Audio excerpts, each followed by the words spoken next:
Hola a todos los asistentes, bienvenidos. Buenos días y buenas tardes a todos los que ya se están conectando a esta sexta y última sesión abierta para todo el público de Cybersecurity Summer Bootcamp 2020.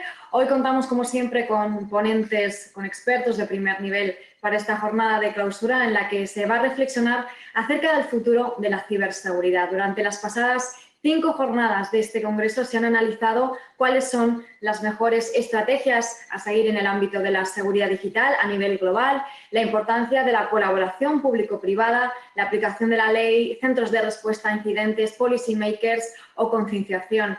Todas las sesiones con un enorme éxito de asistencia, de participación, gracias a todos ustedes. Están asistiendo, como saben, a la Iniciativa Internacional de Capacitación en Ciberseguridad, organizado en colaboración entre INCIBE, el Instituto Nacional de Ciberseguridad de España y la OEA, Organización de Estados Americanos. Por primera vez se está llevando a cabo de forma íntegramente online, en la que es su 5ª edición y con un enorme éxito.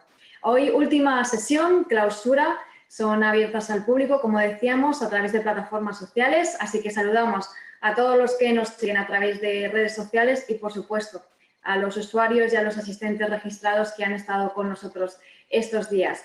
Durante la jornada de hoy vamos a analizar cómo las últimas evoluciones tecnológicas, como la inteligencia artificial, como el 5G, suponen y supondrán nuevos desafíos y nuevos retos, especialmente, y cómo no, en el ámbito de la ciberseguridad.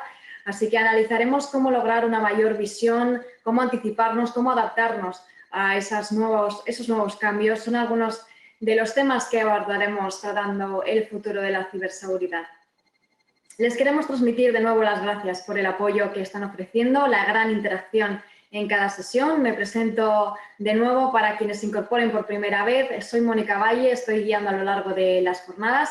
Trasladaré también las preguntas a los asistentes que ustedes quieran hacer. Les cuento en ese sentido algunos datos y ya enseguida comenzamos. Las sesiones cuentan con un servicio de traducción simultánea a 4 idiomas, inglés, español, francés y portugués. Pueden ver abajo un icono de interpretación, lo ven en la pantalla. Si acceden a él, pueden seleccionar el canal de audio con el idioma que deseen. Como decía, se pueden hacer preguntas a los ponentes de las keynote y mesas redondas, se realizarán a través de la pestaña de Q&A de preguntas y respuestas, no a través del chat. Desde la organización estarán recibiendo las preguntas, se trasladarán a los ponentes al final y trataremos que sean el mayor número de consultas. Les animamos, como siempre, a participar en redes sociales con ese hashtag CyberSBC2020. Y sin más, comenzamos ya esta sexta y última jornada de Cybersecurity Summer Bootcamp con la primera keynote. Es un verdadero honor contar con Carmen Artigas, secretaria de Estado de Digitalización e Inteligencia Artificial. Muchas gracias por su apoyo, por estar con nosotros en esta sesión final, secretaria.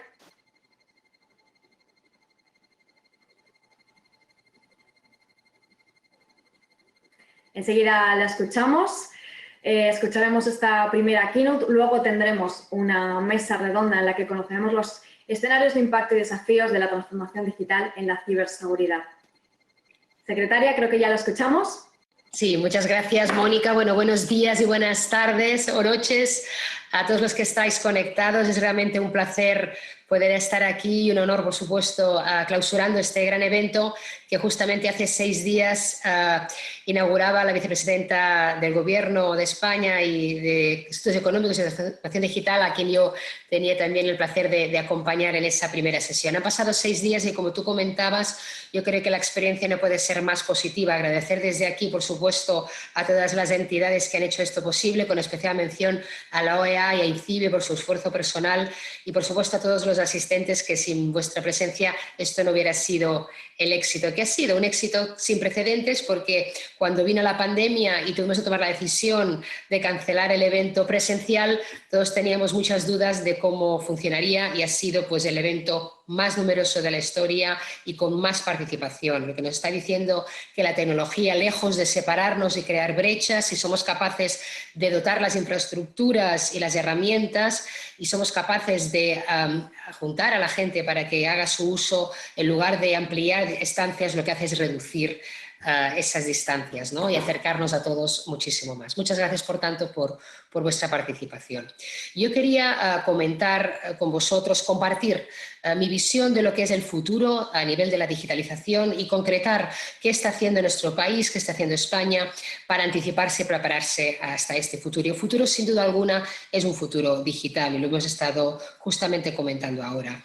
Para que tengáis una idea del impacto económico que supone la digitalización, el Foro Económico Mundial proyecta que en el año 2022 el 55% del Producto Interior Bruto global estará vinculado a la economía digital. Concretamente en España ya sabemos que si la economía digital fuera un sector productivo, sería el segundo sector con más contribución al PIB nacional, con un 19%, solamente superado por la construcción. Por lo tanto, estamos ante un fenómeno irreversible que sin duda alguna ha ido creciendo exponencialmente y que va a sufrir aún una serie de cambios y saltos disruptivos, de la mano fundamentalmente de nuevas tecnologías disruptivas como la inteligencia artificial y el 5G, que van a generar una hiperconectividad sin precedentes, unos retos desconocidos hasta la fecha, millones y millones de máquinas conectadas entre sí con un funcionamiento cada vez más autónomo. Algunos de los estudios, hay muchísimos, apuntan en más de 125.000 millones de dispositivos conectados en 2030, que a la vez generarán millones y millones y petabytes de información y de datos, ¿no? Porque como sabéis, el Internet de las personas genera muchos datos, pero el 60% de los datos nuevos que estamos generando ya no lo estamos generando las personas con nuestras interacciones con Internet o con las interacciones de las personas entre sí, sino que el 60% de los nuevos datos lo están generando las cosas conectadas a Internet y las cosas conectadas y relacionadas entre sí. Lo que llamamos, por supuesto, el Internet of Things. Sabíamos que estos cambios estaban ahí, los sabíamos, los teníamos todos en nuestra hoja de ruta, pero sin duda alguna la pandemia del COVID-19 ha acelerado todos esos cambios.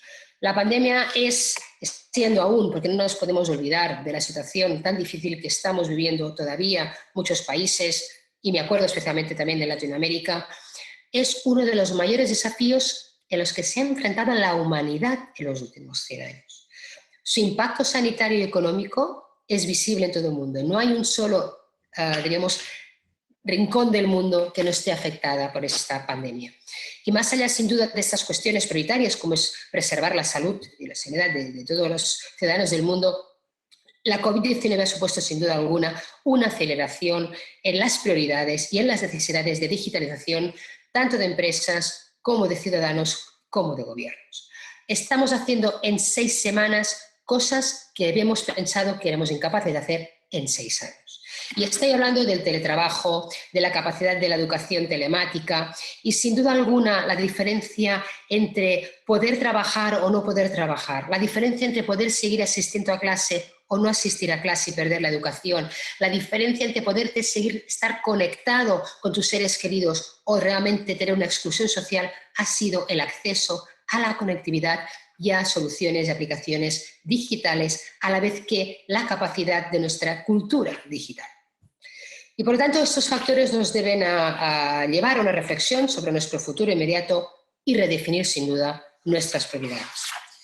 No es un fenómeno nuevo, lo decíamos, y por ejemplo, desde el Estado español venimos invirtiendo muchos años en la digitalización del país, básicamente centrados en 4 ejes, que ha sido el despliegue de redes y servicios de conectividad, la digitalización de la economía, la mejora de la administración electrónica y la formación en competencias digitales. La prueba de fuego que ha supuesto la pandemia nos ha demostrado que lo habíamos hecho muy bien, nos habíamos preparado muy bien a nivel de conectividad digital. De hecho, bueno, yo hago la broma porque es que es así, España es el único país del mundo donde no ha caído Netflix, y esto es un tema interesante. Yo también digo que nadie se acuerda que no ha caído la administración digital. Y yo que llevo, entre otras cosas, justamente la Secretaría General de Administración Digital, os puedo contar cómo de la noche a la mañana pues tuvimos de enviar a cientos de miles de funcionarios a teletrabajar en sus casas cuando no habían teletrabajado nunca, que pasamos de 5.000 trámites online a 90.000 en 24 horas y cómo la administración también ha tenido que ser capaz de adaptarse y de escalar en estas condiciones tan difíciles. Pero también ha puesto en relevancia nuestros puntos débiles. Y de los puntos débiles que hemos visto que van a ser clave en el futuro, a mí me preocupan básicamente 2, que es el bajo nivel de digitalización de las pequeñas y medianas empresas, de la industria en general, pero con un especial foco a las pymes, y por supuesto el gap que tenemos en lo que son las capacitaciones digitales de la ciudadanía. Aquí hay una brecha, por supuesto, generacional, también hay una brecha de género y también hay una brecha territorial. Y también esta brecha de la falta de capacidad de habilidades digitales es clave para que nuestro país sea competitivo de cara a futuro. Por lo tanto, en este escenario, justamente ahora, mañana era una semana, el presidente del Gobierno anunció públicamente la Agenda Digital España Digital 2025, que es una agenda de país, una política de Estado con características de reforma estructural para el futuro, donde la apuesta importantísima es la digitalización en España con una serie de ejes estratégicos y medidas. Y para poder realizar esta agenda digital vamos a requerir movilizar más de 70.000 millones de recursos privados y públicos. Gracias también a que todas estas medidas están perfectamente en línea al programa de reestructuración y de reconstrucción europea que ha dotado a España en 140.000 millones de euros. Por lo tanto, es una apuesta muy firme que viene dotada de una gran cantidad de presupuesto, tanto privado como público y comunitario, y que está articulado, como os he dicho, alrededor de 10 ejes estratégicos y 48 medidas, reformas e inversiones. Pues bien, uno de estos 10 ejes estratégicos está dedicado a la ciberseguridad y es, por tanto, forma parte de nuestra estrategia de futuro poner la ciberseguridad en el centro de la estrategia de futuro del país. Estos ejes básicamente los voy a resumir. El primero es garantizar la conectividad digital adecuada para el 100% de la población, promoviendo, por lo tanto, la desaparición de brecha digital entre zonas rurales y zonas urbanas. Nos comprometemos a una meta para el 2025, que es que el 100% de la población de toda España tenga una cobertura de 100 megabits por segundo. El segundo eje estratégico es continuar liderando en Europa el despliegue de la tecnología 5G. Esta semana, a través de la empresa pública que también presido, Red.es, terminamos de adjudicar los últimos pilotos de 5G. Vamos a ser el país de Europa con más pilotos 5G, con más casos de uso dedicados a probar no solamente los aspectos técnicos, sino todos los aspectos de impacto en la industria de esta tecnología. Y estamos convencidos que el despliegue del 5G va a aumentar la productividad económica y con ello el progreso social y la vertebración territorial. Nuestra meta para el 2025 es que el 100% del espectro radioeléctrico esté preparado para el 5G. El tercer punto, os lo anticipaba, reforzar las competencias digitales de los trabajadores y del conjunto de la ciudadanía. Esto lo estamos haciendo, coordinando desde Secretaría de España junto al Ministerio de Educación, al Ministerio de Industria, a lo que son todos los servicios de empleo públicos y también, por supuesto, con universidades. Y ahí vamos a abordar desde la educación primaria a la secundaria el necesario upskilling y reskilling de la fuerza laboral, la asistencia a los parados o a los empleados también mayores, seniors, y por supuesto en general elevar las competencias digitales de toda la población. Y nos ponemos como objetivo 2025 que el 80% de los españoles tengan competencias digitales básicas y de las cuales el 50% sean mujeres, porque no queremos que, además de la brecha de género, la brecha digital amplíe esa discrepancia y esa irregularidad. El cuarto, la ciberseguridad. Reforzar la capacidad española en ciberseguridad, consolidándolo como uno de los polos europeos de mayor capacidad empresarial. Y con ello queremos dotar también al mercado de muchísimos más profesionales como vosotros. Nuestra meta 2025 es que haya como mínimo 25.000 nuevos especialistas en ciberseguridad, inteligencia artificial y datos en nuestro país, porque sabemos que todas las grandes oportunidades de generación de empleo cualificado pasan por esas competencias digitales. Y España quiere ser un país de referencia a nivel europeo en ciberseguridad y en ser capaz de proporcionar los mejores profesionales en este campo. Como consecuencia de ello, yo no me puedo obviar de que la transformación digital de un país no es posible si a la vez no se digitaliza y moderniza las administraciones públicas. Y ahí uno de mis principales retos que voy a impulsar directamente es la digitalización de la administración pública y con ello pues, la accesibilidad de todos los servicios públicos de una manera mucho más personalizada y mucho más flexible. Y en ese sentido, una de las metas, entre otras muchas, del 2025 es que el 50% de los servicios públicos disponibles de la Administración General del Estado lo estén desde aplicaciones móviles. El sexto eje supone acelerar la digitalización de las empresas y en especial atención a las micropymes y a las startups, porque también la digitalización nos genera grandes oportunidades para creación de nuevas empresas digitales y de nuevos modelos de negocio. Nuestro objetivo para 2025 es que el 25% de la contribución del comercio de las pymes sea en comercio electrónico. Tanto en comercio electrónico, las pymes tengan una presencia mínima del 25%, porque ahora realmente no están presentes. El séptimo eje supone también acelerar el modelo productivo en lo que hemos llamado macroproyectos tractores de transformación sectorial.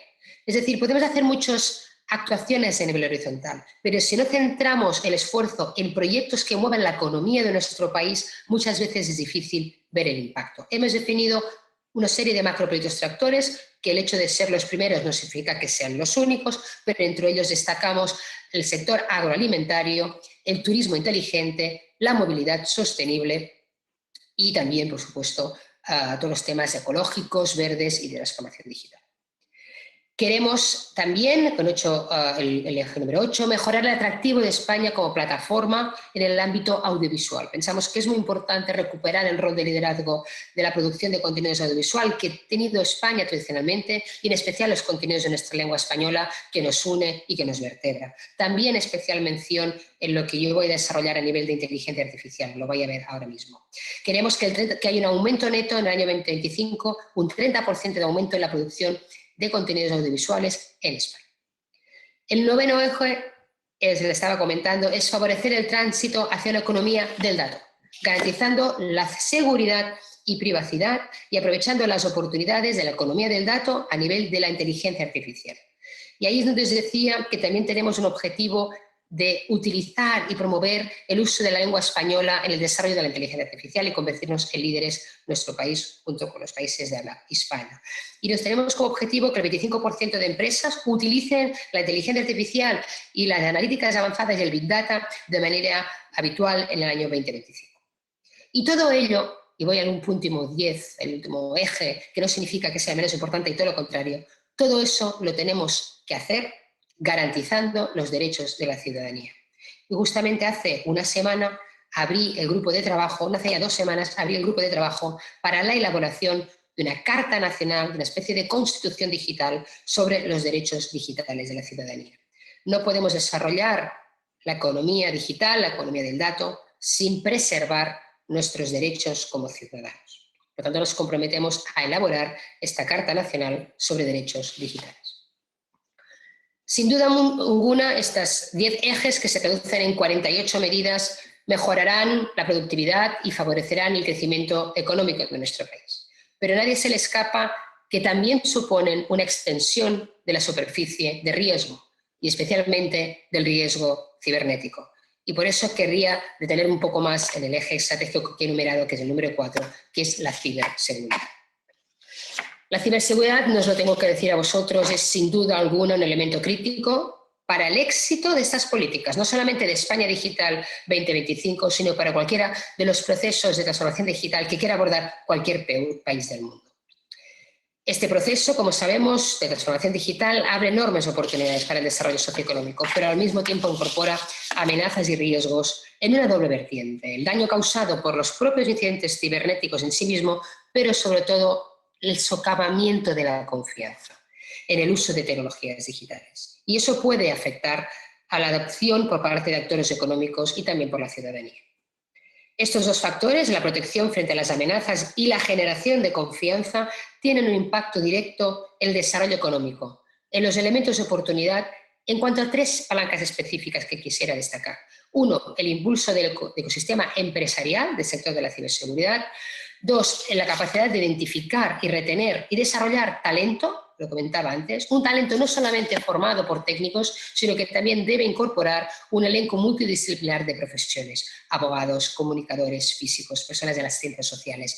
La falsa división entre ciencias y letras ha desaparecido. Todas las personas que son en los ámbitos sociales deberán incorporar capacidades digitales, pero a la vez también los técnicos en ciberseguridad, los técnicos de inteligencia artificial deberán incorporar pues, la ética, la filosofía y muchos aspectos de usabilidad que tienen que ver con pues, las ciencias sociales y también, ¿por qué no?, en la etnografía o la antropología.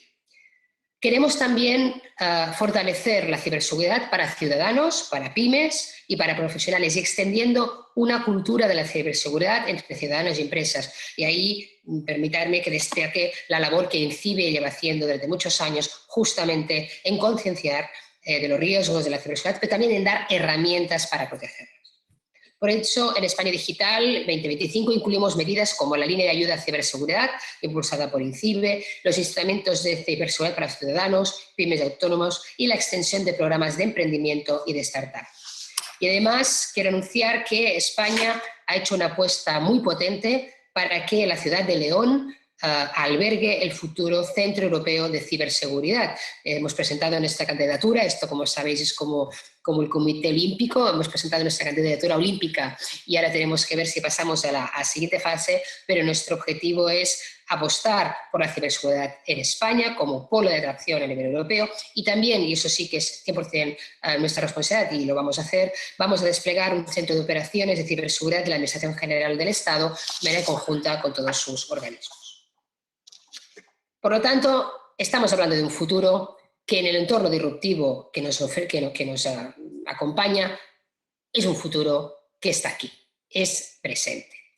España Digital 2025 plantea, por tanto, un horizonte a 5 años en este entorno de permanente cambio, por lo que somos muy conscientes de la capacidad de adaptación, de flexibilidad y de colaboración con otros actores públicos y privados y también incorporando otro tipo de puntos de vista van a ser claves para el éxito de la estrategia. Y también serán claves los recursos que se pueden destinar a su puesta en marcha. Vamos a movilizar muchísimos millones de euros, es una apuesta muy decidida y también el reto no solamente está en saber lo que queremos hacer y tener los recursos, sobre todo en nuestra capacidad de ejecución. Estamos seguros que el país, el 2025, será un país distinto, que habrá un cambio de paradigma y nuestra respuesta de España es hacer todo eso, como os he comentado, cerrando brechas digitales, sociales, territoriales y teniendo siempre el factor medioambiental presente. Nada más que deciros sobre todo que en este futuro que ya es presente, vosotros vais a ser actores principales, el futuro no está escrito, lo escribimos cada día, todos y cada uno de nosotros, con nuestras decisiones y yo creo que vosotros, por vuestra generación y por la formación que estáis adquiriendo en esas sesiones, vais y tenéis que ser actores principales para definir el futuro que queremos. Muchísimas gracias a todos y aquí me tenéis para apoyaros. Muchísimas gracias, secretaria, por esta fantástica keynote, clausurando esta 6ª jornada de Cybersecurity Summer Bootcamp. Tenemos algunas preguntas para usted que han ido haciendo los asistentes. Una de las preguntas es, vamos a ver, ¿cuáles serían los pilares para crear una cultura digital en un país? Le preguntan. Muy bien la pregunta porque separas competencias de cultura, ¿no? En los análisis que hemos hecho de la necesidad de un plan nacional de competencias digitales, separamos lo que es competencias básicas, avanzadas y específicas, ¿no? Cuando hablamos de la ciberseguridad estaríamos hablando de competencias específicas. Avanzadas serían pues, las cosas que se pueden hacer en la educación, por ejemplo, secundaria o también en la universidad. Y las competencias básicas serían aquellas que toda la ciudadanía debería poseer, desde la capacidad de interactuar en una videoconferencia, tener teletrabajo, etc. Pero has hablado de algo muy importante que es lo cultural. Y lo cultural es lo que cuesta más de cambiar, ¿no? Y yo tengo experiencia en haber hecho cambios culturales, tanto en entornos privados como públicos, y cultural es entender que las cosas se pueden hacer de manera distintas y cuestionar lo que ha funcionado hasta ese momento. Y eso no está nada escrito, porque una de las claves del cambio de paradigma es que vamos a tener que estar aprendiendo y desaprendiendo cada día de nuestra vida. Lo que cuesta más no es aprender, sino justamente desaprender. Dar por buenas aquellas cosas que hasta ahora nos funcionaban y que han dejado de funcionar. Entender que quizá la persona que sabe que está en la organización no es el que sabe más, porque no es el que tiene más acceso a los datos. Y quizá no tiene que saber más de todo, sino saber cosas distintas, como por ejemplo sacarle partido al talento de las personas. Las organizaciones cada vez van a ser más flexibles, las decisiones se van a detener de tomar en red, y ahí cuestiona algunas de las diríamos, estructuras jerárquicas tradicionales organizativas. El cambio cultural significa abrazar la tecnología como nuestro día a día, sin tener miedo a ella. Y el cambio cultural también supone abrazar la diversidad y entender que para que las organizaciones funcionen deben ser capaces de resolver problemas complejos. Y los problemas complejos se resuelven con soluciones complejas. Y las soluciones complejas se resuelven integrando personas diversas y múltiples inteligencias. Y este es, sin duda alguna, el reto que tenemos de afrontar como países y como organización. Y para eso hace falta un liderazgo inclusivo y también la capacidad de reaccionar ante el cambio. Preguntan también si está accesible ese Plan España Digital 2025, que efectivamente sí, ¿verdad? Sí, en la web de la Presidencia de Gobierno, en Moncloa, y también en la web del Ministerio de Asuntos Económicos vais a poder encontrar lo que es el documento completo y un resumen ejecutivo de estos ejes de actuación y de estas medidas. Pero ya os anticipo que justamente en un mundo que os decía que es disruptivo y que vosotros estaréis familiarizados como yo con las metodologías ágiles, que nadie se le escape que es imposible en el año 2020 definir todo lo que va a pasar hasta el año 2025, ni que tuviéramos una bola mágica, ¿no? Por lo tanto, esta estrategia está pensada para irse revisando también periódicamente, para ir viendo lo que funciona, ajustando las medidas y, cómo no, para incorporar aquellas ejes de actuación o medidas nuevas que la tecnología nos va a obligar a adoptar y la evolución nos va a obligar a tener que incorporar. Lo vamos a dejar aquí por tiempo. Muchísimas gracias de nuevo, Carme Artigas, secretaria de Estado de Digitalización e Inteligencia Artificial, por haber estado con nosotros, por su tiempo, por haber estado de nuevo en este Cybersecurity Summer Bootcamp después de esa inauguración en la que también estuvo presente. Muchas gracias de verdad por esta fantástica keynote con tantos datos tan importantes, como bien decía usted, acerca de estos temas que no podemos perder de vista y no se están perdiendo de vista. Muchas gracias a todos y que paséis una última feliz jornada. Gracias a todos. Muchas gracias, muy amable. Continuamos. Como siempre, muchísimas gracias a todos nuestros asistentes por esa gran participación, por todas las preguntas. Como siempre, lamentamos no poder tener tiempo para responderlas todas aquí en directo, por lo menos. Seguimos, continuamos y vamos a dar paso ahora a la mesa redonda, última mesa redonda de este evento, de este Cybersecurity Summer Bootcamp 2020. En este panel se van a tratar los escenarios de impacto y desafíos de la transformación digital y en la ciberseguridad de ciudadanos, de empresas y de gobiernos. Voy a pasar a mencionar a los invitados de esta mesa redonda para que vayan conectando las cámaras, para que lo tengan todo preparado. Veo ya conectado a nuestro moderador, Belisario Contreras, gerente del programa de ciberseguridad de la Organización de Estados Americanos. Belisario, muchísimas gracias por estar aquí en esta mesa redonda, por moderarla. Gracias, Mónica, a ti muchísimas gracias. Muchísimas gracias. Sari Cris, profesora de ciberseguridad de la Universidad de Oxford. Hi, Sari.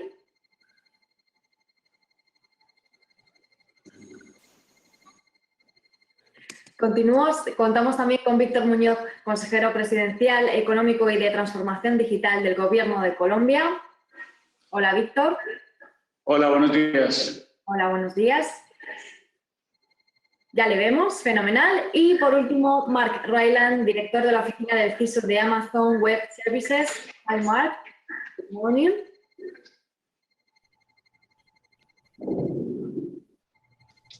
Bueno, les vemos a todos. Hello. Hi. Morning, good afternoon, good evening, everyone. Thank you for joining us. Pues muchísimas gracias a todos. Belisario, le cedo el testigo. Muchas gracias de nuevo por estar con nosotros y todo suyo cuando quiera, por favor. Gracias, Mónica, y muy buenos días a todos y a todas. Vamos a tratar de que este panel sea interactivo y vamos a hacerlo también bilingüe, así que por favor les agradezco estar con el botón de la interpretación abajo. Good morning, everyone. I would like to say, well, this is going to be a bilingual panel. I just want to mention that on behalf of the OEAS and personally, I'm very pleased and honored to have today here with us Víctor Muñoz, who is one of the top leaders in the region, and he and the presidency of Colombia have been doing outstanding work over the past year, but especially during the COVID-19 crisis. Like Victor has led also the development of an application that is one of the most downloaded in the country and the region. So it's an honor to be that he's with us today. We also have Sadie. Sadie is an old colleague and friend as well. And she is one of the most recognized experts on cybersecurity in the United Kingdom. And also she has given contributions to cybersecurity, especially to the work through the cybersecurity capacity maturity model. The OAS and the IDB also launched a report a few days ago, and it is also engaged with the World Economic Forum on quantum computing. She has been with the web for several years, and she's also working on projects related to IoT. And Mark, he's the head of security at AWS. With AWS, as you know, it's one of the top lead companies on cloud. AWS has been also fundamental for several countries, and I would say governments and private sector, and of course citizens, on how the COVID-19 and the process of getting up to speed on digitalization over the past months. With that, I thought it was important to recognize the work and everything that these experts and their institutions are providing to the strengthening and fostering or development of cybersecurity in the respective countries and around the world. I would like to start with quick questions. Let's start with Victor. I would like to ask Victor and all the panelists, what have you seen as the major challenges during the COVID-19 that you have observed that can have an impact on cybersecurity? What the scenarios you foresee in the case of Victor in Colombia, in the case of Sadie in the UK and the world, and Mark as well, what do you see for the private sector? What are the scenarios you foresee in a post-pandemic world? What actions are you taking? I would like also to ask Victor about the recent OAS and IDB cybersecurity report. This is, of course, a section dedicated to Colombia. What is your reflection of this assessment that the OAS and the IDB? To Sadie, you are working on IoT and quantum computing, as I mentioned before. How do you think this technology could impact or will impact our lives? What actions do you believe need to be taken into consideration for its useful application to benefit society at large? And Mark, besides the previous question, I would actually also ask you to think, how can the cloud adoption could help governments with different cybersecurity maturity? You know, we just released the report based on a CMM. So how these countries that probably they're in an initial stage and those that are maybe in a more advanced stage can reach their goals. With that, Victor, I will once again thank you and give you the floor.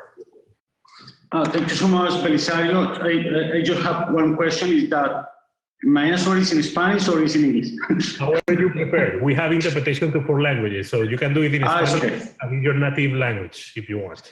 Ok, entonces voy a comenzar con la primera parte de la pregunta, y es en términos de cuáles son los retos que nosotros hemos tenido como país en términos de COVID, y obviamente muy enfocado en términos de ciberseguridad. Entonces, lo primero, y voy a mencionar algunos números, nosotros pasamos de no tener educación virtual, por así decirlo, teníamos 9.5 millones de estudiantes en educación presencial, a, en términos de 3 semanas, tener un modelo virtual donde pues eso generó una serie de retos en términos de ciberseguridad.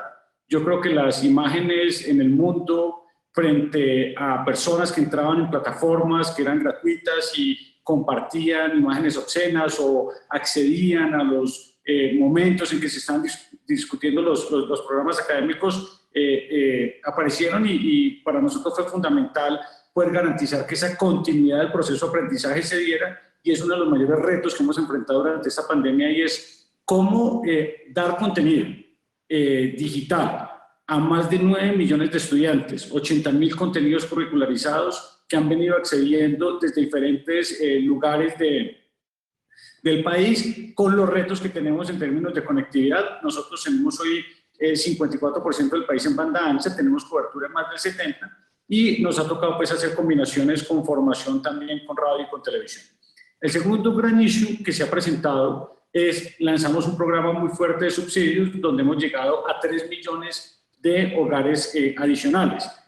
¿Y por qué menciono eso? Porque una vez lanzamos este gran programa, pues aparecieron las páginas de suplantación de información, páginas que capturaban información, evidentemente, pues para hacer tipos de fraudes, y lo que hicimos fue pues precisamente trabajar con prevención de ciberseguridad, con el C4, que es el Centro Cibernético con el que trabajamos aquí en Colombia, campañas de divulgación y de prevención a los usuarios para que no cayeran en estas trampas de entregar información a cambio de subsidios, porque esto era algo que se estaba haciendo desde plataformas que suplantaban direcciones oficiales del gobierno. Lo tercero tiene que ver con el e-commerce. Nosotros pasamos de tener 350.000 transacciones día de e-commerce a 600.000 en promedio día, pero en Colombia además tuvimos un programa que se llamó el Día Sin IVA, donde llegamos a un pico de 1.200.000 transacciones. Entonces, en ese momento también se presentaron unos intentos importantes de fraude, y al final cuando nosotros miramos las estadísticas, y yo tengo algunos números acá, es en términos reales el malware, el phishing, la suplantación de sitios web han tenido incrementos inclusive hasta del 300% si nos comparamos con meses anteriores. Entonces, en términos de retos, pues ha sido muy importante, porque esta es una nueva realidad que se va a mantener. Digamos que la virtualidad, el trabajo remoto, que es algo que olvidé mencionar, pasamos de tener 127.000 personas a tener más de 3.5 millones de personas haciendo trabajo remoto, con lo que esto implica en temas de bring your own device, plataformas que no estaban listas, VPNs que no estaban configuradas, y lo que generó, digamos que las primeras semanas en términos de continuidad de negocio y acceso a información. Entonces, dicho todo esto, en términos de los grandes retos que ha enfrentado el país, pues lo que es el mensaje ha sido desde la perspectiva de ciberseguridad, y afortunadamente que Colombia ha venido trabajando de la mano de la OEA de tiempo atrás en cómo tener unas políticas de ciberseguridad, pues hemos logrado actuar de manera rápida y preventiva en muchos de los casos. Las otras preguntas me imagino que las dejo para una segunda ronda. ¿O sí? Claro, sí, ¿qué piensas de pronto de lo del reporte? ¿Cómo ves tú esa radiografía?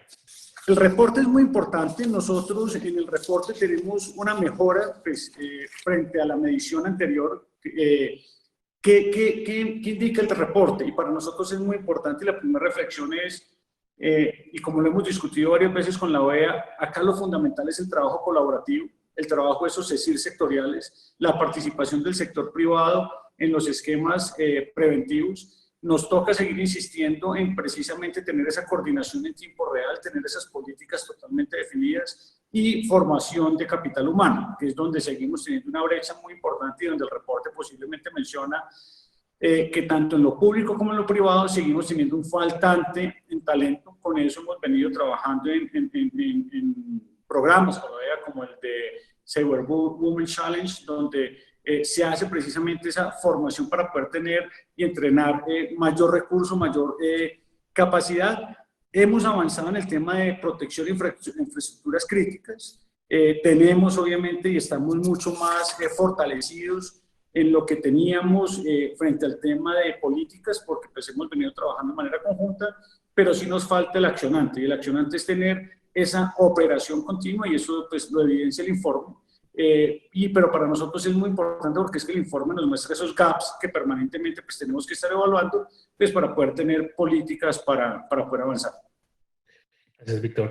Sadie, please, if you want to share your thoughts, it would be great.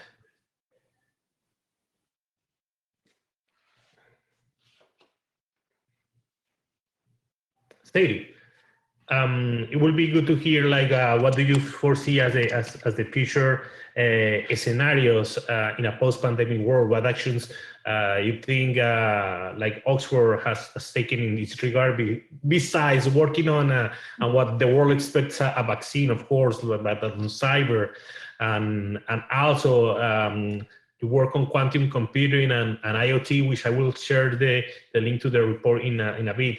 What actions do you believe need to be taken into consideration for an useful application to benefit the society at large? Thanks, Belly, and thank you for the invitation. It's a great honor to be here today.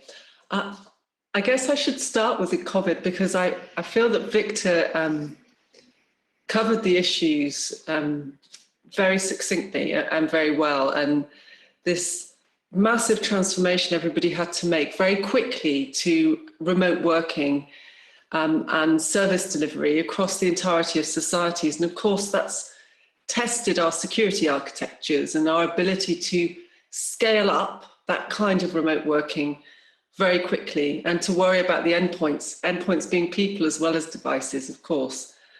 And in a way, the internet's saving the world and kept at least some of our economies and our societies moving. And so when we reflect upon post-COVID, certainly one thing's for sure, we need to focus on resilience in the future, because we have seen a massive growth in threat in the face of COVID, not just exploiting human vulnerability to attack, because so many people are spending so much more time online, not just in the growth of malware and fraud, but also in specific targeting of assets that are growing in value online. And if you're involved in researching vaccines, you won't have failed to notice the amount of attacks around the world that are going on against those kind of institutions. If something like this were to happen again, or something that were to test the world's resilience to a point where we would have to very quickly move everything online again, we can expect our dependency on the internet to be tested and harmed. And so what I imagine that we'll be doing as a community is focusing very hard on understanding systemic cyber risk, aggregation of risk in cyberspace, and how we are actually all interdependent, because if we face such a challenge again, we will undoubtedly face some more sophisticated threats. So we see that happening. What we've been doing in Oxford, of course, is, well, we were lucky operationally, we were already built to work a lot remotely.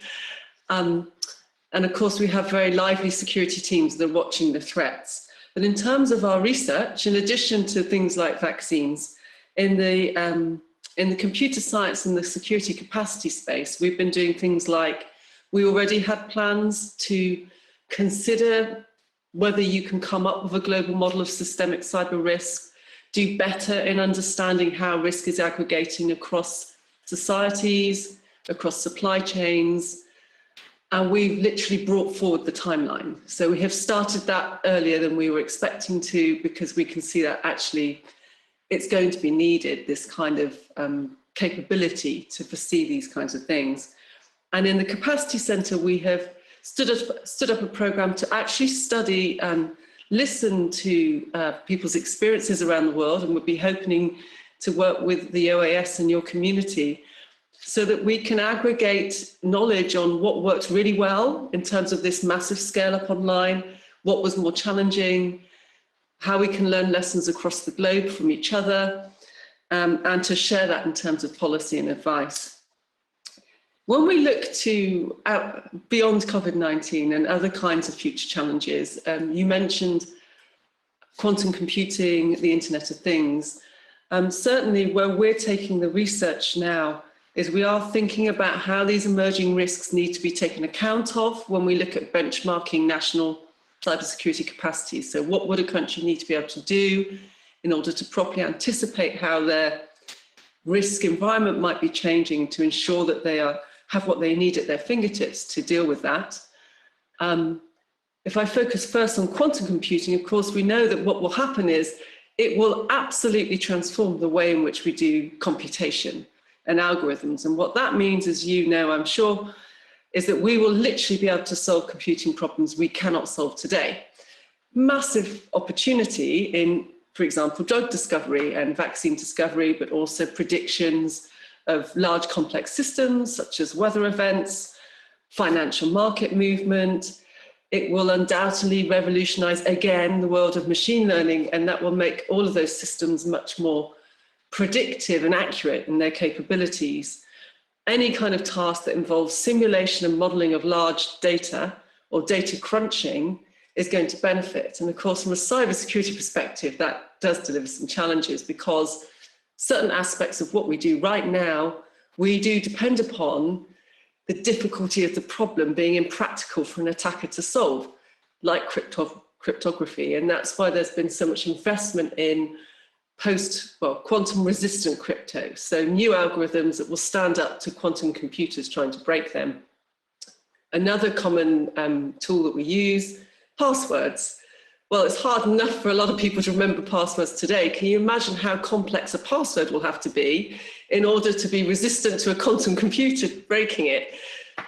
So there'll have to be all sorts of new technologies and new systems put in place to help us do the same kinds of cybersecurity we do today in the face of quantum worlds. We think it's going to be a reality. We can certainly see the quantum resistant crypto tools coming to the marketplace already. So it is something that we will, as a global community, need to keep a watch on. Because if you imagine overnight, if you are in charge of digital for a country and somebody phones you up at 5 a.m. and says, we've just found out somebody very bad that would like to attack our systems has access to this quantum computing technology, every single piece of data that is encrypted with an algorithm that is not quantum resistant is now vulnerable. Everything we ever encrypted. And if you imagine about all the stuff we've encrypted historically that we literally have stored, that will become vulnerable overnight too, as will all of the passwords if they're not properly secured and of appropriate complexity and protected by the new quantum resistant crypto. So we have operational challenges. We've been studying most recently the industrial Internet of Things, because we can see that this is going to revolutionize all process control environments, transport, modern cities, carbon reduction, energy efficiencies, all of that kind of thing. And we have been considering how the dynamics are going to change in cyberspace. New big data, faster, quicker processing, lots of interactions between devices, and what that might mean for operational cybersecurity. And we have identified a number of issues. They actually relate quite closely to what I was just saying around COVID-19, and some of the most significant ones being in that area of interdependency and actually how these things connect down through supply chains. And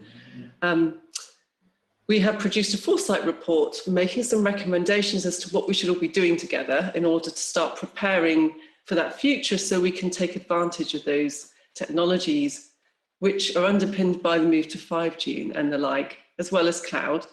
And hopefully at the end of this session, you'll be able to share the URL, because we've had that report translated into Spanish, and we're happy to launch that today. And we really hope that people participating in the bootcamp will take the opportunity to read that. And if anyone was interested in working with us moving forward, we would like to hear from you. And I guess my final word is this, that when we have been working as a community on the benchmarking of nations' national capacity, and OAS have been a lead player in making sure that we gain real value from the insight of benchmarking nations. Oh, thank you for sharing that.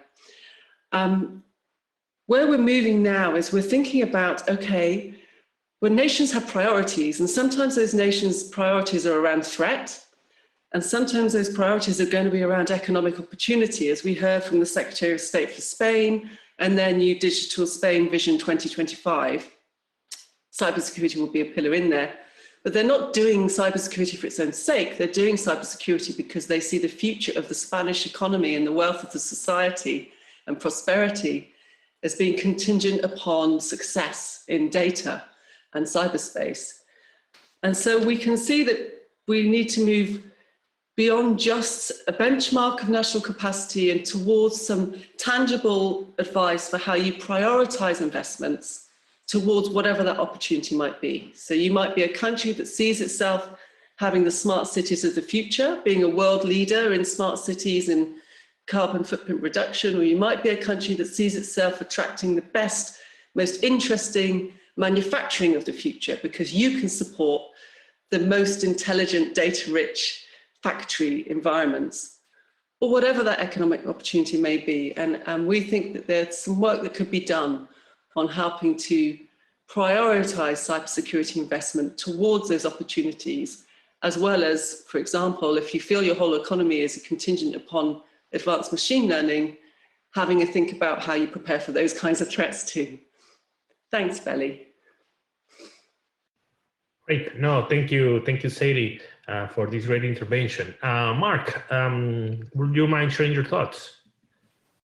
I'd be happy to. Again, thanks for including me and Amazon Web Services in your very interesting panel today.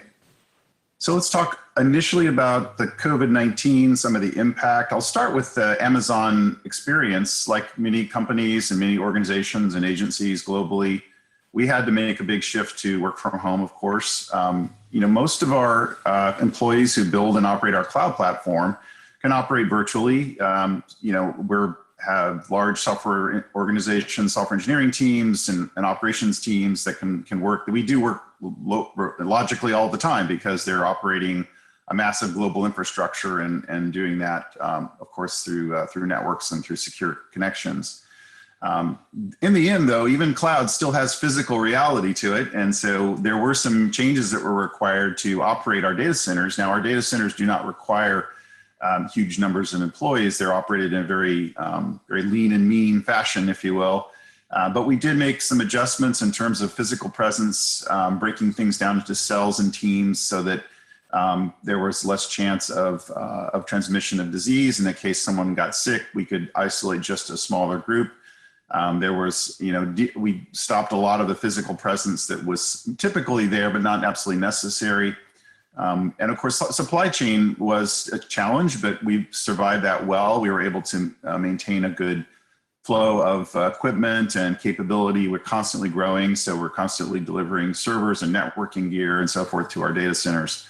And we needed to do that to meet the demand. So that's kind of a little bit about the Amazon experience, but that also blurs into the ability that we have with the cloud technology to serve the larger community in the world. And that's been a real success story. Lots of customers going into more virtual work, ramping up their online presence with more, for example, VPN technology, lots more video conferencing. We saw a very large increase in global internet traffic. It's funny, there's a pattern in internet traffic typically in which the peak usage is actually in the evening for video streaming and personal pursuits. But what happened during the pandemic is that the networking usage began to spike in the morning and sustain throughout the working day and then into the evening. So the maximum usage didn't increase a lot. But the curve sort of flattened. So instead of being lower in the business day and then peaking in the evening, we saw an early peak around the globe during the workday, going into the evening as well. So in general, the network held up pretty well. The internet did pretty well. There were some last mile congestion problems with local ISPs and delivery. The backbone, however, did well. But we did have to increase capacity very rapidly. We saw in general about almost a 40% increase in outbound traffic from our cloud platform over a 2-month period, as primarily it's mostly going to be the video streaming use cases that really spiked during that time.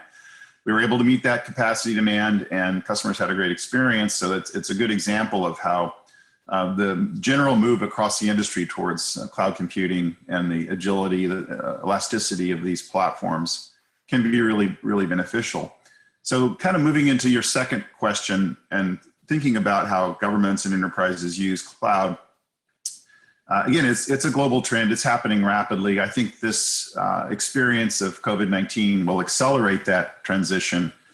Cloud is very much a democratizing technology. It's a technology which allows smaller, less sophisticated organizations to get access to some of the best technology more easily then traditionally only the most sophisticated organizations would be able to access. And so we really, we enjoy participating in that process of greater access to sophisticated technology with medium and small businesses, with smaller governments, government agencies.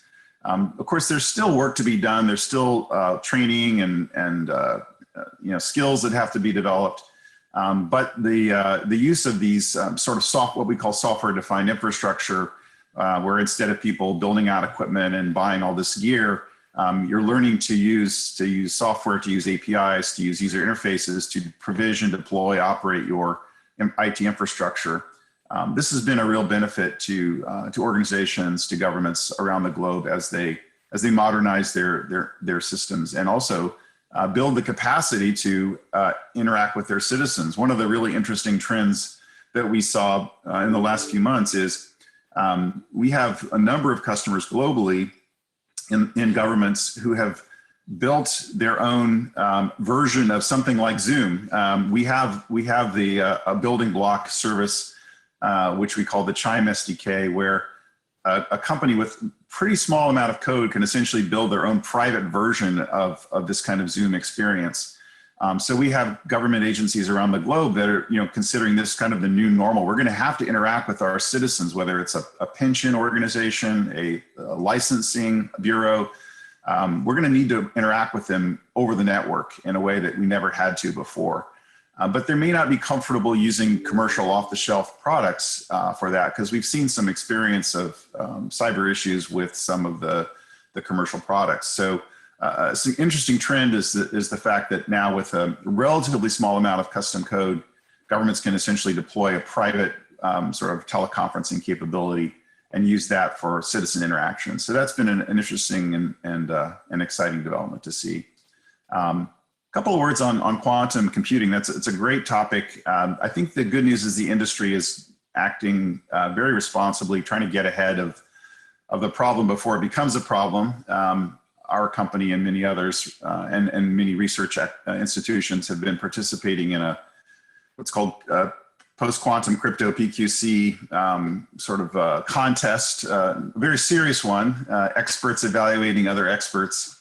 It's a very global effort. It's kind of being right now supervised under the auspices of the National Institutes for Standards and Technology in the US, NIST.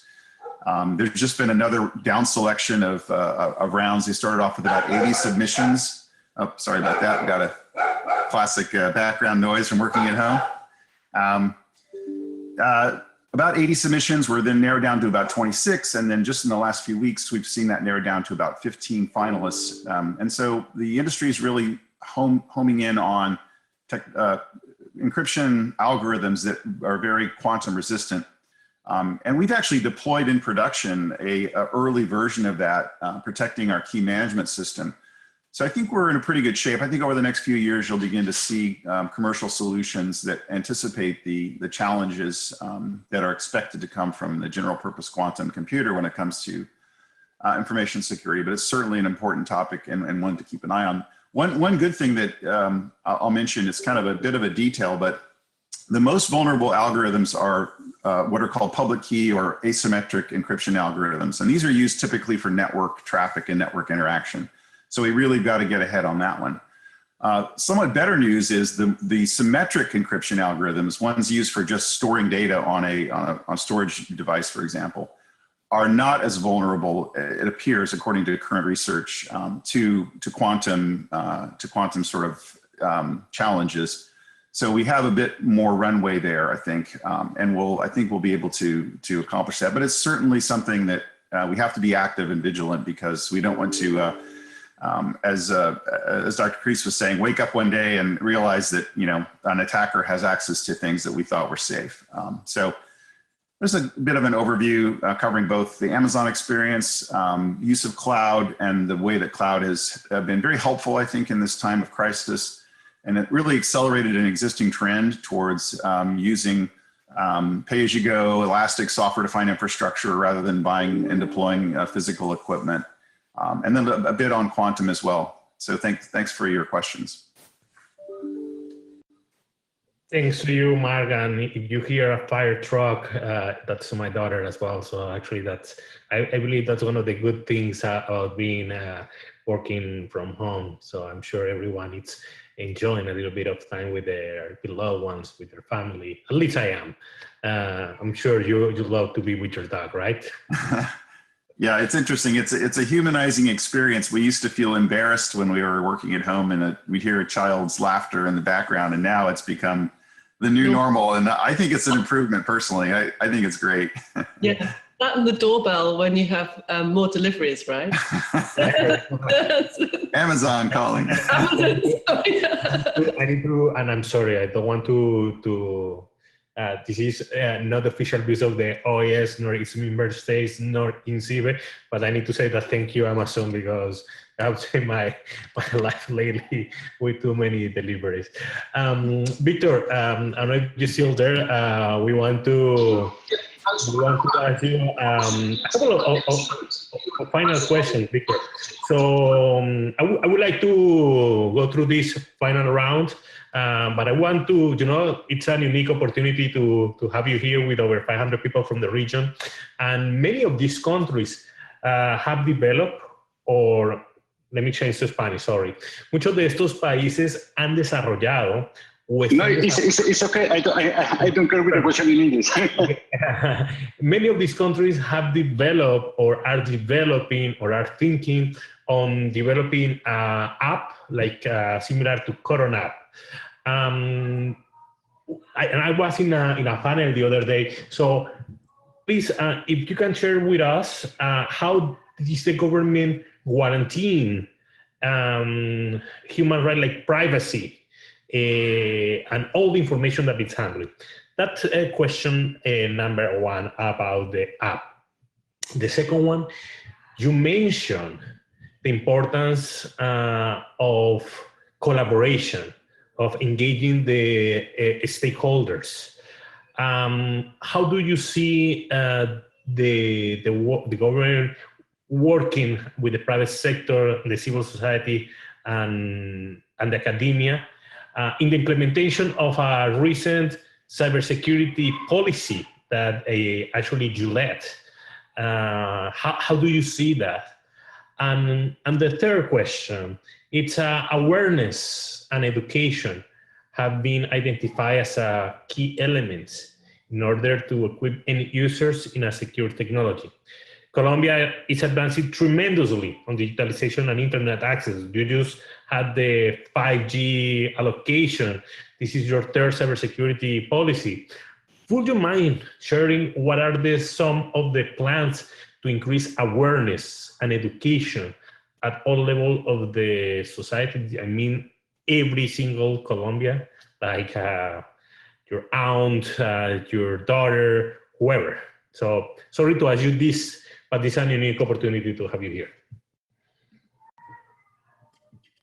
Bueno, voy a responder en español. Voy con la primera, el tema de Coronap. Entonces, hablando de Coronap, varias cosas. Coronap es la primera aplicación oficial del gobierno para todo el tema de lucha contra el COVID.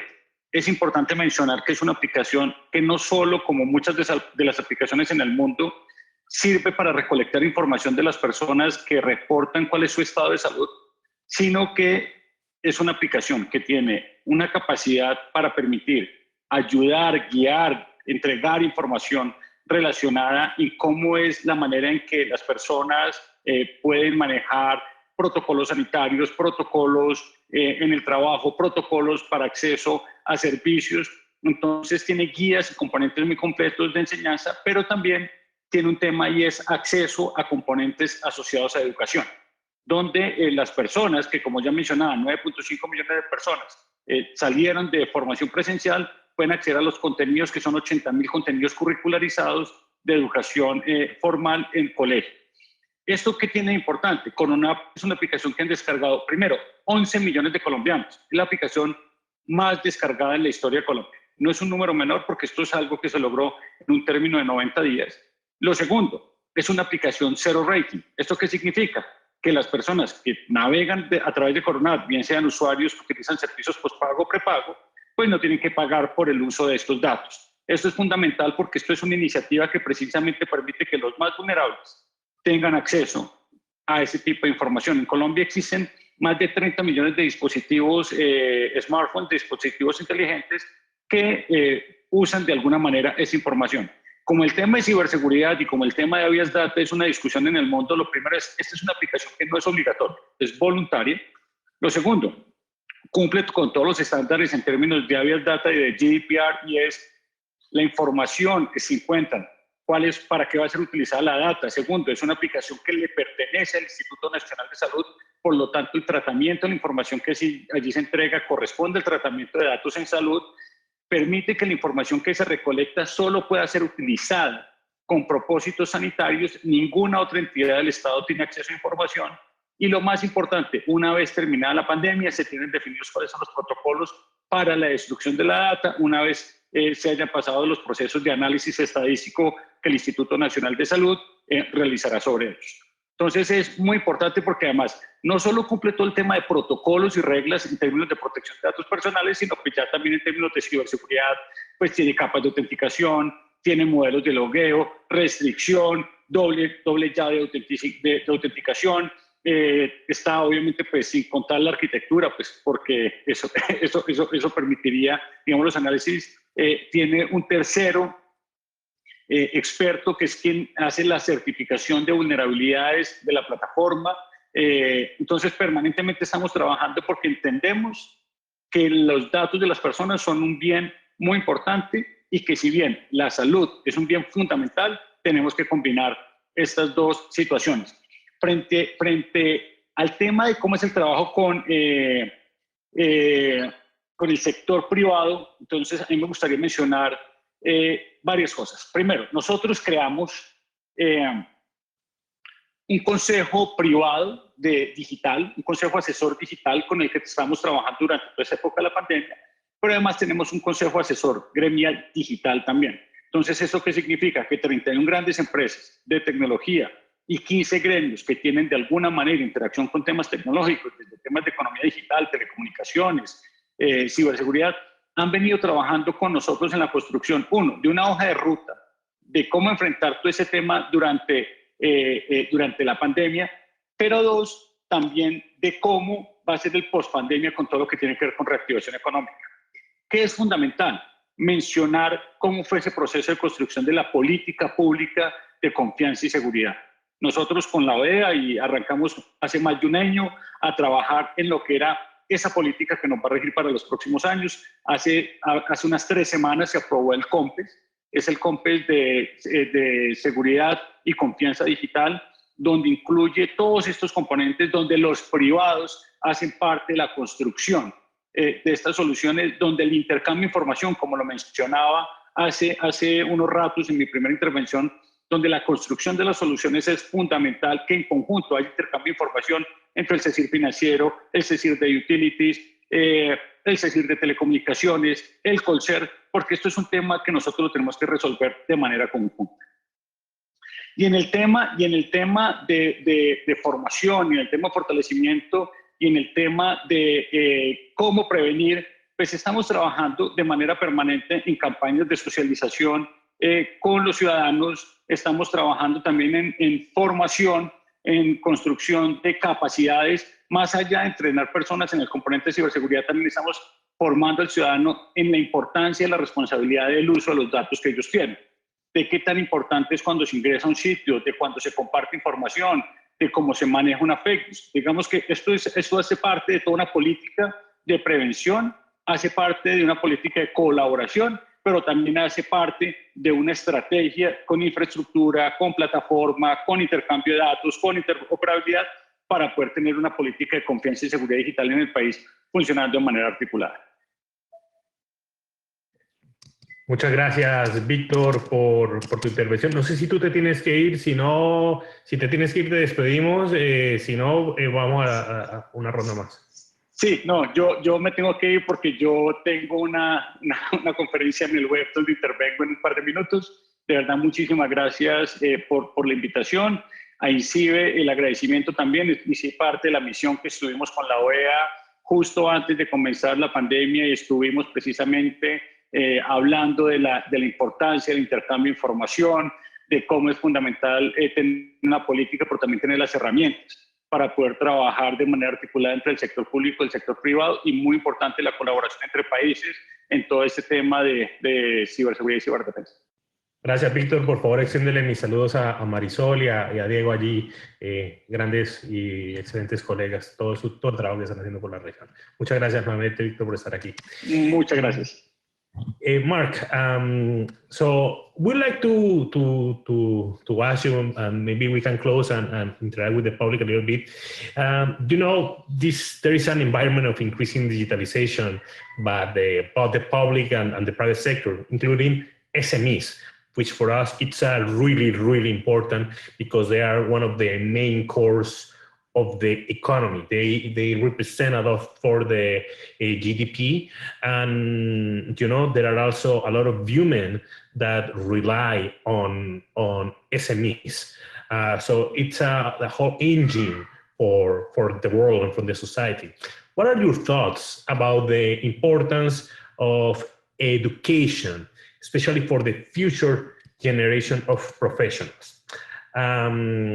You know, I would like to ask you also a little bit about AI. We already talked a little bit about quantum, about IoT, but I would like to ask you about artificial intelligence and all this emerging technology that Amazon you know, is investing, and I'm sure will continue to invest a lot of resources. I know I always talk to my colleagues at AWS, and the first thing about AI is Alexa, but we understand that it's more than Alexa. How this technology and how your company will be taking into account these issues? So the floor is yours. Thank you.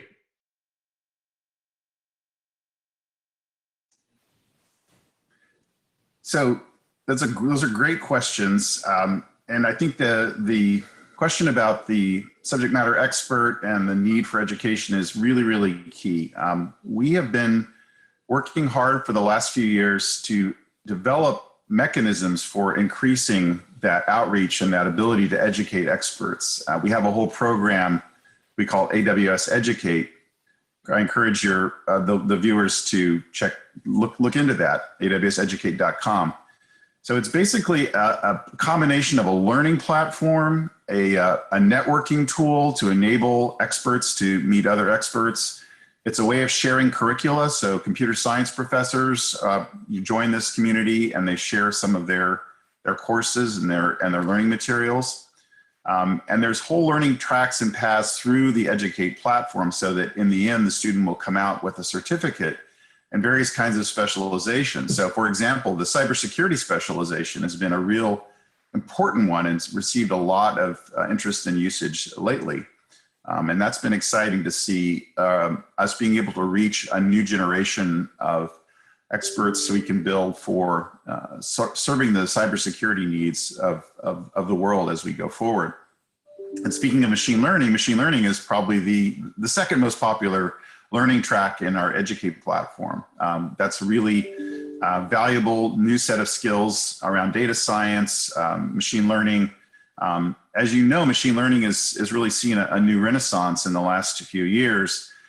It's interesting because if you look at the computer science behind machine learning, it's been around for a while. There's some of the core algorithms invented 10 or 20 years ago or more. But what was really lacking were two things. First of all, data trumps algorithms. The more data you have, the better the algorithms will operate, even where two algorithms might otherwise, one might be superior, but if you feed the less superior algorithm a lot more data, it will actually outperform. So aggregation of very large data sets, which is characteristic of the cloud era, is really creating this explosive growth in that field. And similarly, you need a lot of computational power. And that's another thing that's really exploded in the last few years. The use of GPUs, graphical programming units. Ironically, a lot of this high-end GPU technology was really invented and enhanced for the purpose of 3D graphics and for gaming. So you can thank the gamers of the world for powering the economic engine that invented some of the most powerful and high performance GPUs, which are now used for use cases that have nothing to do with gaming or graphics. But they do have the ability to process data in extremely parallel fashion. And so that's resulted in a really important new era, if you will, for machine learning, the combination of the computational power that people need, access to that power through cloud platforms, and then massive data sets. Now you're really beginning to see that expand across every possible field, all the way from, yes, as you mentioned, everyday use cases like Alexa or other voice recognition, voice response systems, to date recommendation systems. Amazon.com, for example, has done a huge amount of work in the machine learning era to enable people to shop for clothing online. Think about that. It's a difficult problem. You have to represent a three-dimensional object, a person, in a way that you can be somewhat certain that what you send them is going to fit them well and look good on them. And so it turns out that you can apply machine learning technology to help really improve those scenarios. But again, being in a security role myself, what's near and dear to my heart is the use of machine learning in the security realm. So that's been a big boon for security professionals to begin to use those tools to look for patterns, to look for anomalies, to recognize things that were really hard to detect before, to see the signal in a large amount of noise. And machine learning is now a critical part of many of the tools that we operate and the tools that we provide to customers with some of our cybersecurity services. And that enables a much more accurate calling out of the key indicators that a human must look at and investigate. We can automate a lot of that as well. But in the end, one of the big problems for the cybersecurity professional, it's called alert fatigue or alarm fatigue. You get so many indicators, there's something wrong, most of which are not correct. And after a while, you just start saying, okay, whatever, you don't pay attention. And then that one critical indicator that really indicates something serious is happening will get lost in the noise. And that's where the computers can really help us filter out the noise and recognize the key combinations of factors which lead to a real security incident, where we can either automate the response in many cases, or we can get the human actors with their high judgment involved very early and quickly in order to deal with the issues as they arise. Thank you, Mark. Mónica, creo que ya estamos llegando ahora sí a la recta final. No sé si tenemos alguna pregunta. Efectivamente, contamos ya con preguntas, pues como siempre, como no podía ser de otra manera, con muchas preguntas, la verdad. Vamos a comenzar. Una de las preguntas es, ¿a través de qué medios podemos llegar a las instituciones o personas que no ven esa importancia de la ciberseguridad que hemos estado hablando? Sadie, so I think this would be good for you to start. Oxford has a partner or supporter the implementation of the CMM. I think it's over 60 countries now. You might have the right number on top. So what do you see citizens could get into the governments and the companies to address these cybersecurity issues? And Mark, from your perspective, from the private sector, it would be good to actually get your point of view. What would you expect from citizens, and how do you think that transformation could happen? So Sadie, why don't we start with you? Yeah, thank you. Yes, it's a really brilliant question. I think we're getting close to 80 countries now between us around the world. Quite something. The importance, I guess, in a way, we're talking about getting cybersecurity mindset to the population at large. So we're not talking about cybersecurity professionals. We're talking about the people who are running our cafes, building the SMEs that you were talking about before, that are going to be clients of Mark's company. And to a certain extent, we want them to be mindful, careful, resistant to social engineering, manipulative attacks, emails that will encourage them to give away credentials, and to be able to purchase good services from data companies that will have cybersecurity packaged in and automated. What we find is, as we look around the world, that there's many different kinds of culture, but good indicators that the mindset's being achieved will be, you will see a debate in the national press. You will see people discussing this, evidence of cybersecurity being present in people's minds.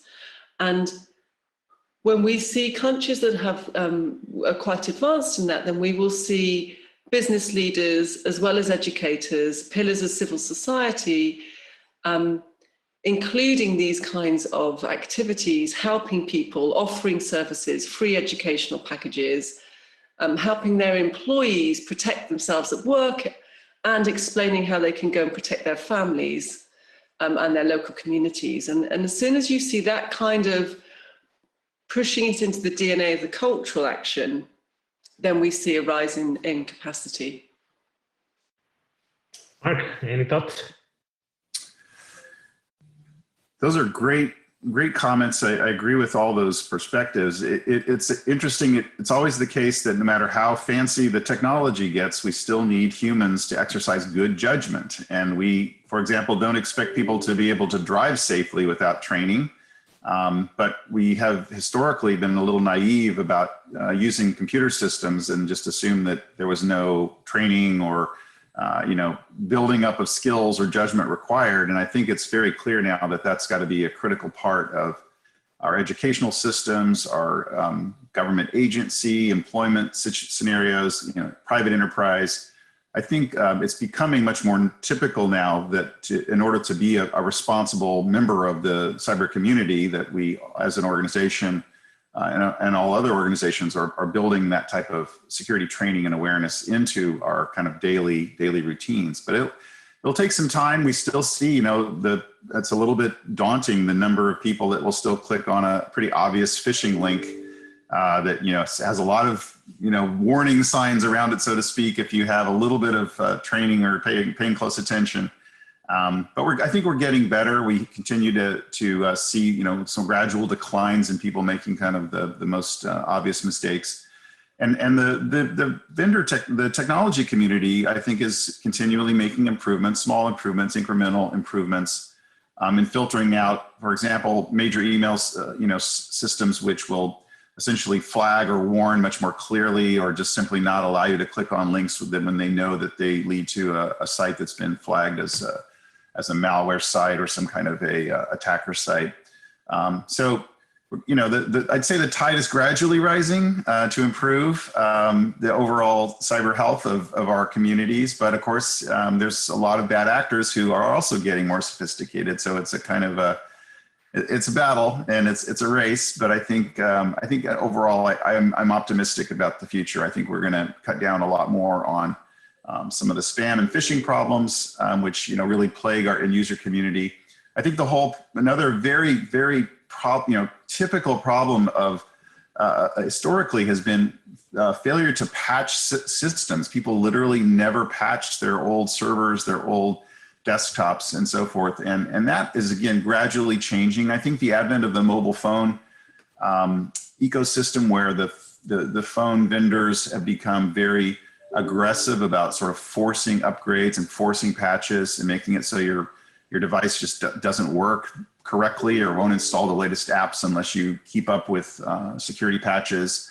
That's set a good leading indicator. And the latest versions of the Windows and Mac operating systems, I think, are much more secure than the older ones were. So lots of good things happening to make the kind of end user scenarios more secure. And on the back end, using, again, modern technologies, more automation, using things like cloud technology to automate processes that used to be very manual and require a lot of labor and labor intensive, but not require any real judgment, just having to type commands and hit enter a bunch of times on a bunch of systems. That's not what we want our security professionals to be doing. We want them to be automating their tools, using automated tools as much as possible to do those things, and then applying their skills where high judgment is required. So I think, again, making progress, lots to be done. And we're excited to be working with lots of great customers across government, across the private enterprise, to make it easier and safer for people to participate in this global ecosystem. Great, thank you. Mónica, no sé si tenemos alguna última pregunta para ya cerrar estelarmente y después darle la palabra al embajador Josué Piallo, vicepresidente del CICTE. Efectivamente, luego tenemos la clausura con el embajador y con Rosa Díaz, directora general de INCIBE. Más preguntas, sí, tenemos muchas, Belisario. Vamos a ver cuál hacemos a continuación. Bueno, se ha comentado el uso de aplicaciones relacionadas con la salud, por la pandemia actual y los mecanismos para evitar ese uso indebido de los datos. También se ha comentado que una vez superada la situación, pues que se va a eliminar toda esa información, ¿no? Pero se preguntan los asistentes si creen que a pesar de eso, pues este tipo de actualizaciones van a abrir un nuevo escenario sobre el uso de la información personal y también, importante, cómo se van a gestionar esos datos sanitarios. Okay, so yeah, and also before going to that question, Monica, because I saw that one of the questions, a couple of participants were asking about the ethics and what we think, which we believe it's essential and very important. And they were asking about how the OAS engage on ethical things. From our side, of course, we are an organization that works based on mandate. Nevertheless, our engagement with academia, with the civil society, with the private sector is essential to guarantee and that ethic. That's why today we have the honor of being here with Sadie and with Mark. So going to the question, Sadie and Mark, they were thinking and they were asking about, you know, the amount and the use of apps and the data that they are collecting. If you believe this data will be erased, and also how do you see that things will change on the use of data in the future? With that, we close this and we will give the floor to the General Director of INCIBE and to the Ambassador of Dominican Republic to the OAS. Mark, why don't we start with you? I think we're seeing a gradual shift in kind of the public view of some of the app ecosystem, the web ecosystem, where many services that were offered for free were, powered by advertising, and advertising would mean the use and exchange of lots of potentially private information.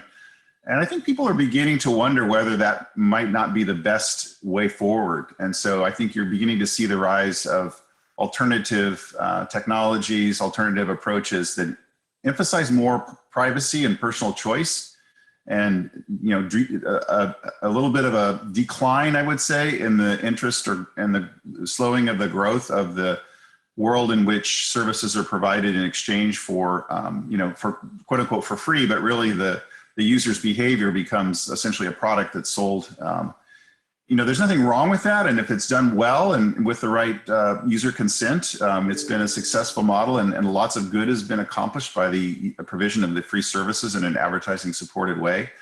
But I think as we go forward, we have to begin to think as a community about, as the interest in privacy and the realization that privacy is a very fundamental human right, as that grows, we're going to need to come up with better mechanisms which enable people both to get the kinds of services they want and they need, but in a way that gives them more control, more visibility. And that's, I think, an evolving landscape. But I think the future will involve more control, more privacy for end users and consumers.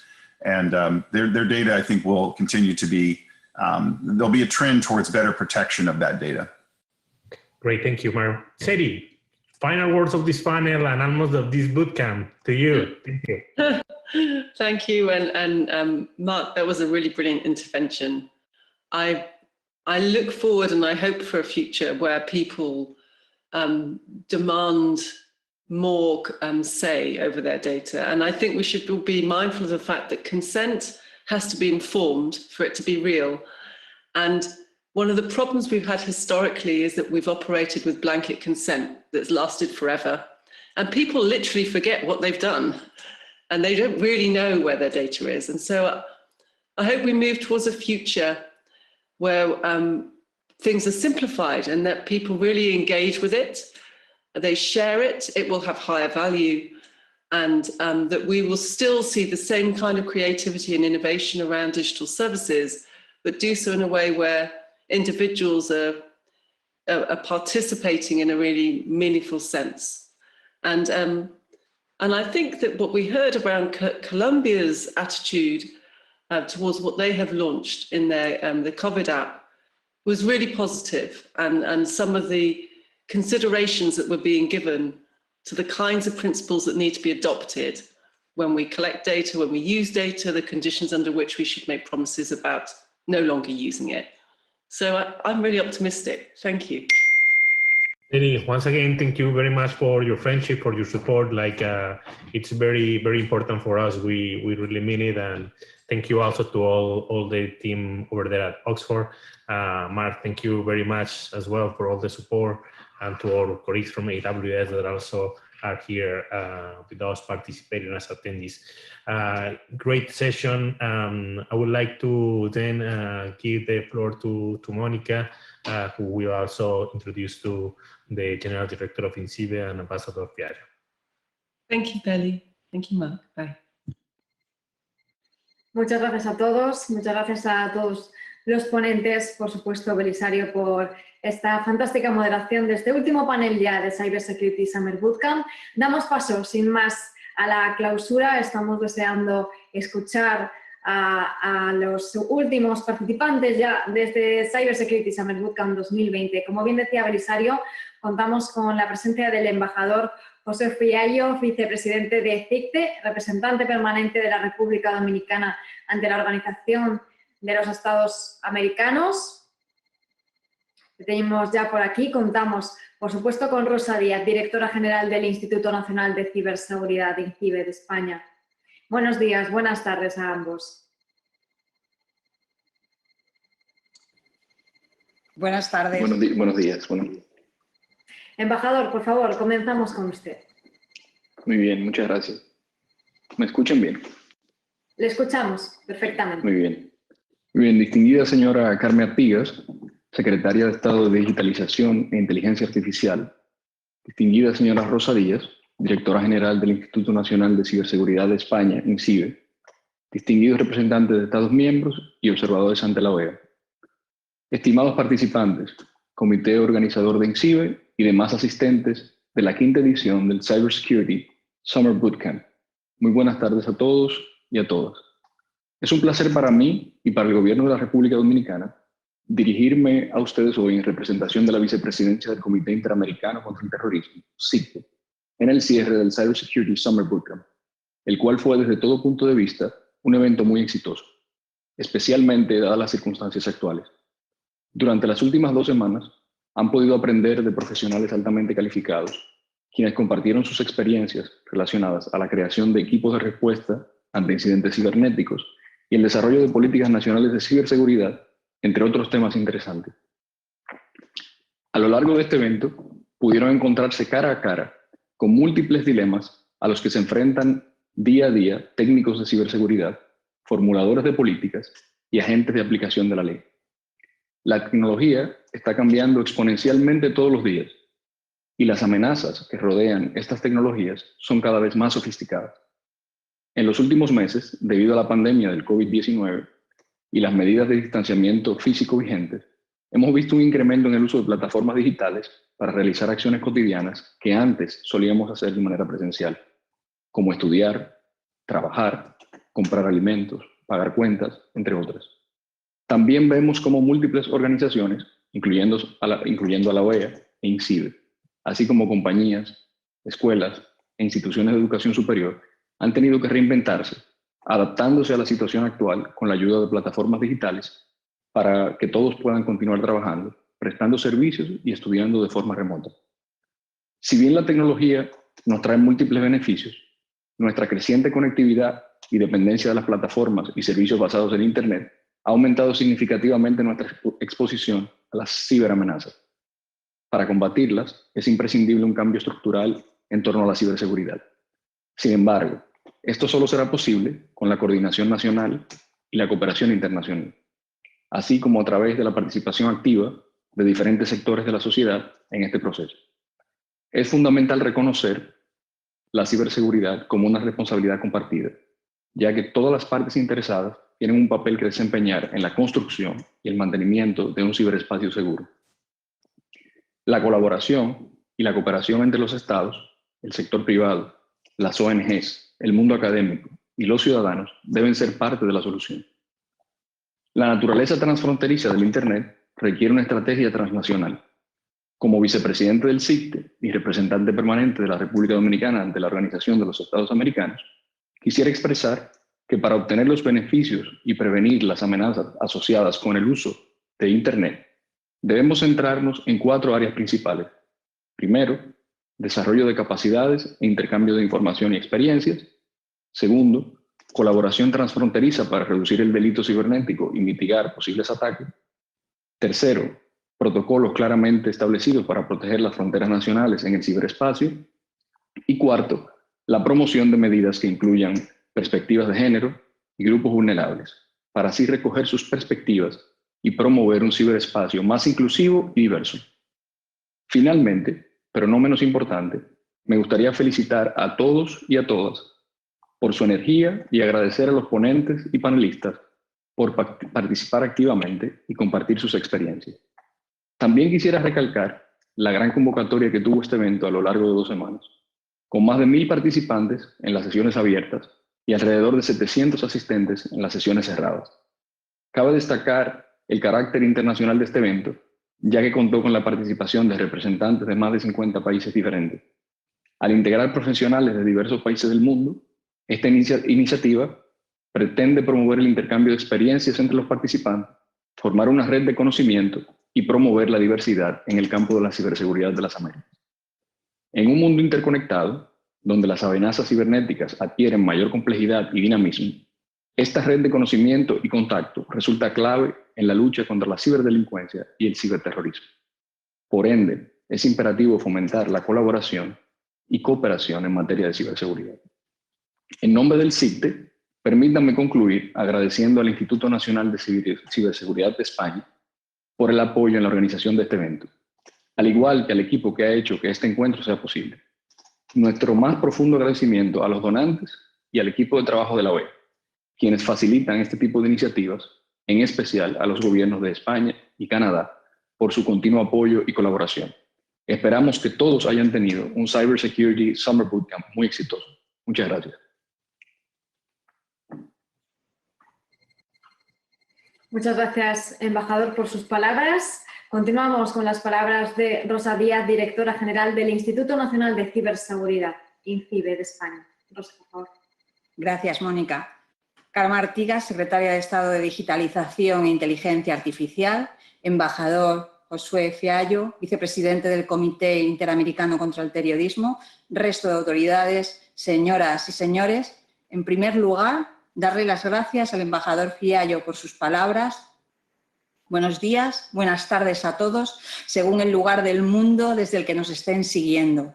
Como saben, desde su nacimiento en 2016, el Cybersecurity Summer Bootcamp siempre ha buscado la excelencia para desarrollar las capacidades de ciberseguridad de los profesionales que trabajan o trabajamos para elevar la seguridad de ciudadanos, empresas y gobiernos en el ciberespacio. Y ese objetivo, ese compromiso colectivo, también ha estado presente en esta 5ª edición. La COVID-19 está suponiendo un reto para todos, desde el punto de vista de la salud, en primer lugar, desde el punto de vista económico y, por supuesto, desde la perspectiva de la ciberseguridad. En este escenario tan complejo, la OEA e INCIBE tuvimos claro desde el principio que era más necesario que nunca mantener este espíritu del Summer. Aunque este año no hemos podido realizar todas las actividades de formación en el formato que anualmente las veníamos realizando, ni les hemos podido recibir en la ciudad de León, estamos muy agradecidos por la enorme respuesta, interés y participación que han mostrado en estas 6 jornadas virtuales. Sin duda, es un estímulo para volver el año que viene con más fuerza a celebrar con normalidad el evento en esta maravillosa ciudad. Quiero agradecer especialmente a la vicepresidenta tercera del Gobierno de España, Nadia Calviño, y a la secretaria de Seguridad Multidimensional de la OEA, Farah Urrutia, por el interés que demostraron en la celebración de estas jornadas con su participación en la inauguración. Por supuesto, a nuestra secretaria de Estado de Digitalización e Inteligencia Artificial, Carme Artigas, por su apoyo y también por compartir hoy la visión de España en este horizonte digital 2025. Por supuesto, quiero agradecer enormemente a los ponentes de primer nivel que nos han acompañado en estas jornadas a través de sus keynotes y paneles. Todos han superado las expectativas que nos habíamos marcado para este evento. Gracias por su valioso tiempo y por todo el conocimiento que nos han transmitido. Gracias también, por supuesto, a todos los participantes en estas jornadas. Esperamos que los temas abordados, los puntos de vista y la calidad de los contenidos les sean de utilidad para su trabajo, para enriquecer sus conocimientos y, en definitiva, para mejorar sus capacidades de ciberseguridad.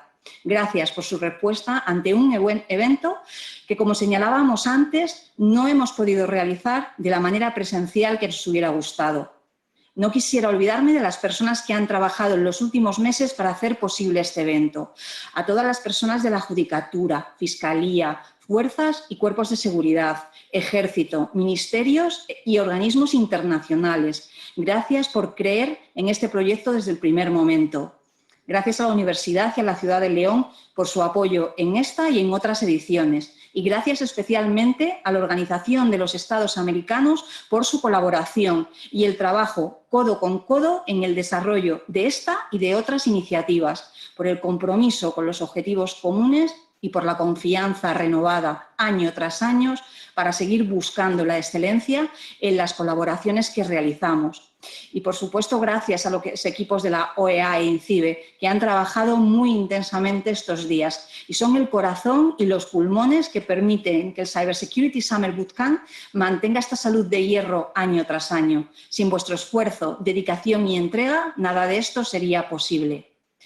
Todas las quintas ediciones de un evento son siempre especiales y, sin duda, las circunstancias han provocado que no hayamos podido celebrar esta efeméride como nos habría gustado, pero al mismo tiempo hemos conseguido convertir las adversas circunstancias en una enorme oportunidad. Para finalizar, tal y como ha dicho nuestra secretaria de Estado, la tecnología, lejos de separarnos, reduce distancias y nos acerca a todos mucho más. Este año, más de 1000 personas de 62 países a través del registro y también en las 2 jornadas abiertas han podido participar en este evento. Esto supone un récord de participación y al mismo tiempo nos lanza el guante de la importancia que lo digital debe adquirir en todo lo que hacemos. Recogemos este guante y les emplazamos a todos hasta la próxima edición del Cybersecurity Summer Bootcamp 2021. Muchas gracias.